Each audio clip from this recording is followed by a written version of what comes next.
I know words. I have the best words. This is All the Best Words with Matt Murphy and Cameron Smith. Is it ever okay to punch my buddy Cameron in the face, like if he's doing something really wrong? What does it say? I'm about to tell you. Oh. It says it's almost never okay to punch anyone, Cameron or anyone else, unless you're defending yourself or someone else from immediate physical harm. Even if he's doing something really wrong, violence usually doesn't make things better. It makes them worse. Mm. So there you go. So we're just, hello, everyone, and welcome to yet another edition of All the Best Words. My name is Matt Murphy, and I say all the best words. My name's Cameron Smith. I write all the best words. And this is All the Best Words. Tell friends, tell neighbors, give us the old thumbs up. We get you in and out. It's like 15 minutes, like a good workout or whatever. I don't know how long is a good workout. It's probably longer than 50. An hour. You probably do 3 or 4 episodes of All the Best Words in that time. But Cameron has a word. I have a word. Y'all know how this works by now. And if you don't, you should, and tell neighbors and friends about us and share and like us because we want to grow the channel and all of that. But we were just describing the fact that I've never used ChatGPT, or I guess ChatGPT is a brand of AI. Yes.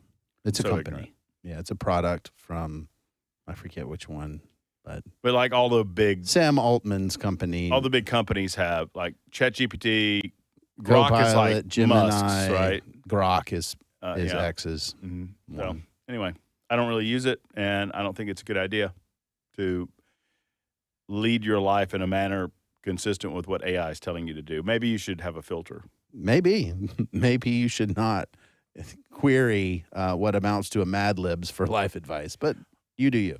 Well, and this all started with Cameron saying, what did you say, that people were like asking very serious questions Yes. and then getting bad advice and taking it. Yes. And it reminded me of when GPS first became a thing, and you had those, like that TomTom, Yeah. Garmin, and they were in their infancy, and they would make mistakes, and they would tell you to drive in a lake, and people would just drive in the lake, and they're like, what? They told me to, well, there was a lake there, you moron. Dead giveaway. Yeah. It's So, totally a dead giveaway. Hey, what's your word?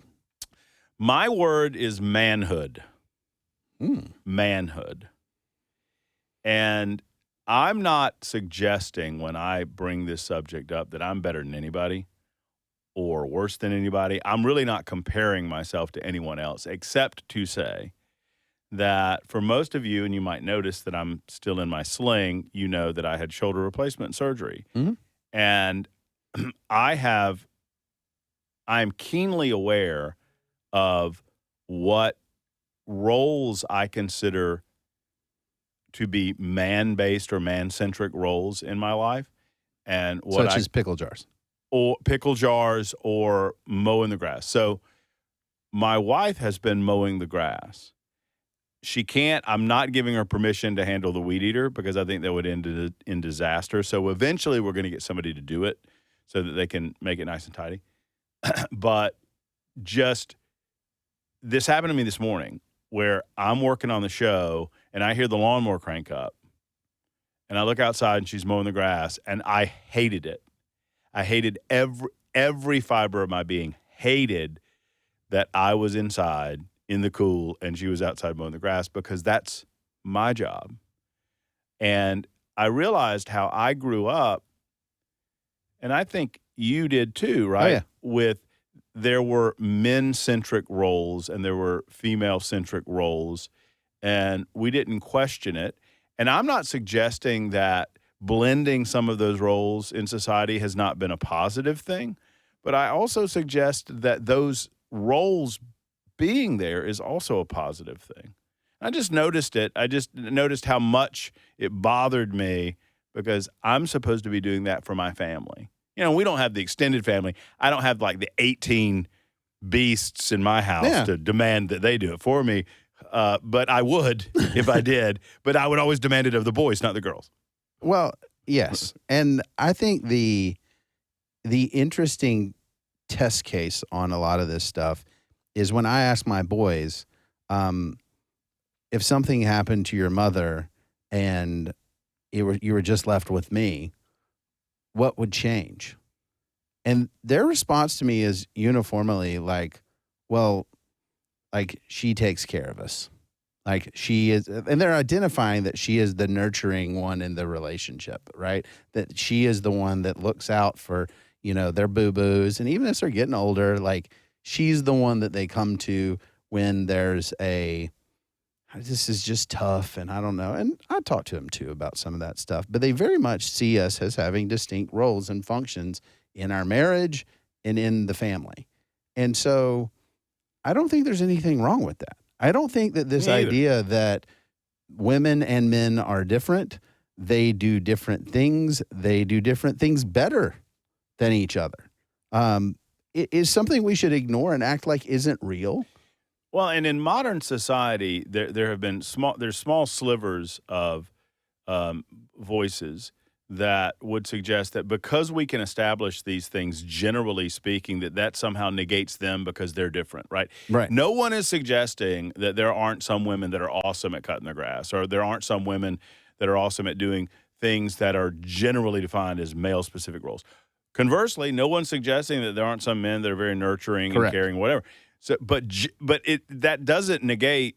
There's a reason that it's a stereotype, right? Or it's a norm, or a norm is a better way of putting it. And that's where people are like, well, that norm is showing your bias, and I'm like, well, no, norms are norms. Look, I have female friends who love to mow the lawn. And that's their jam. That is a really relaxing thing for them. Like, okay, cool. Nobody's stopping you. But it doesn't mean the norm doesn't exist. Well, and this brings up another subject but I think it's a related thing that we've been taught that prejudice is a bad thing. But I don't think prejudice is always a bad thing. Obviously, bigotry is a bad thing. Racism's a bad thing. Those types of things, prejudice gets lumped in. And a lot of times, prejudice is a negative. But sometimes it's not. And here's what I mean. If you tell me, Cameron, you and I are going to have to go fight 3 big, burly, nasty dudes, and I get a random pick, it's going to be completely randomly generated for our third person to help us in the fight. And it's either male or female. Who you going with? Yeah. I'm going with the male. Right. Right? That's prejudiced. Of course it is. But it doesn't necessarily mean that it's not ingrained in truth and understanding about the way the world works. So, yeah, and I think we just need to be honest about those things and say, hey, biology is undefeated. And there's some realities there, and there's some of these differences. And that's not an indictment on a woman for being biologically different than a male. And this is what we've been asked to do that, frankly, most Americans right now are rejecting, is any difference, we have to act like it doesn't exist because it's a construct. No, it's not. Some of these things are just there, and they matter. But that doesn't mean it has to be bad. I think the pendulum's swinging back a little bit, though, because there was a time where we were so insistent that everything be quote-unquote equal, we made things unequal.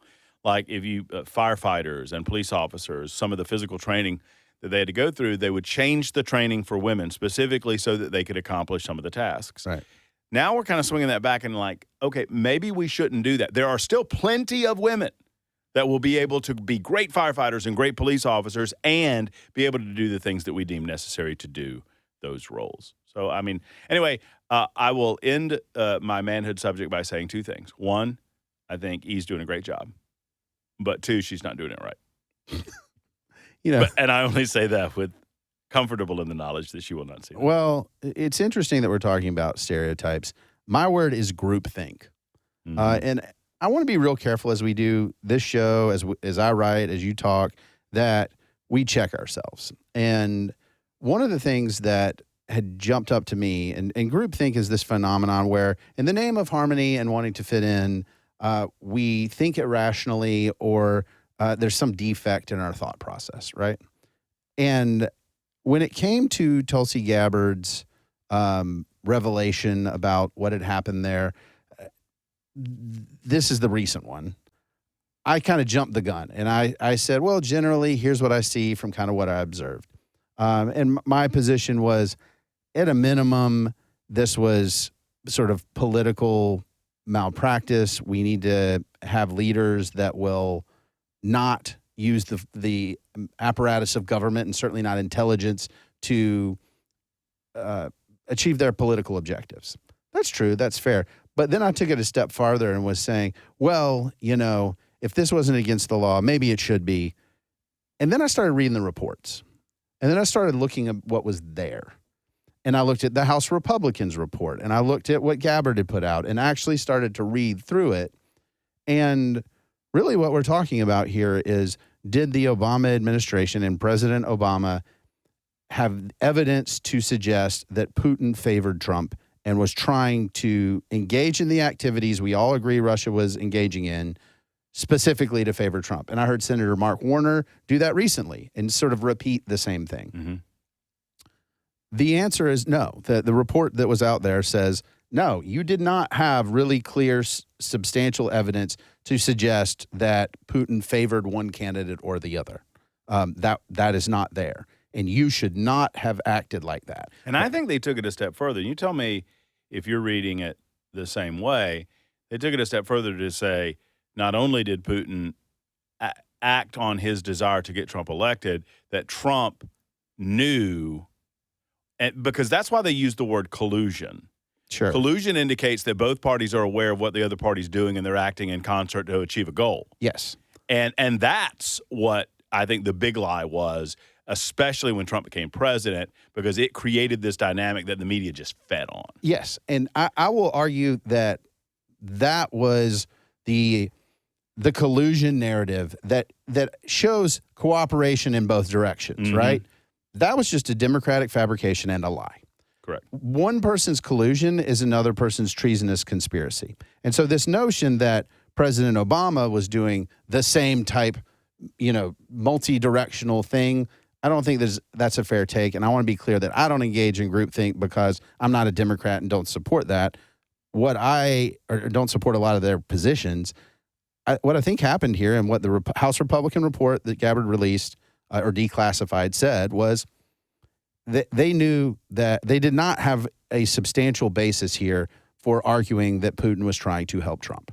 So my question for you then, and I think where this naturally goes and why it's an important exercise, whether or not I don't believe that Barack Obama will ever see a trial or a courtroom.